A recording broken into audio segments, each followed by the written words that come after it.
شخص نے کالے جادو کی تعویذ پانی میں گھول کر آپ کو پلا دیے، یا قبرستان میں دفنا دیے،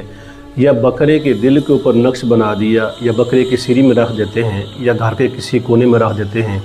یا پتلے کے اوپر نقش بنا کر اس پتلے کو آگ کے اوپر جلاتے ہیں، تو کالے جادو کے تعویذات کے اثر کو ختم کرنے کے لیے آپ اولا دروسی پڑھ لیں، آیت الکرسی 3 دفعہ پڑھ لیں، للہ ما فی السماوات و ما فی الارض، یہ آخری رکوع سورہ بقرہ کا یہ پڑھ لیں، سورۃ مزمل پڑھ لیں، سورۃ صافات کی شروع والی 3 آیتیں، سورۃ کہف کی شروع والی 10 آیات، اور چاروں کل بسم اللہ پڑھ کر اس کے بعد دروسی پڑھ لیں، اور لا حول ولا قوۃ الا باللہ العلی العظیم یہ 100 دفعہ پڑھ کر اپنی ہتھیلیوں پر پھونک مار کر پورے جسم کے اوپر پھیر لیں،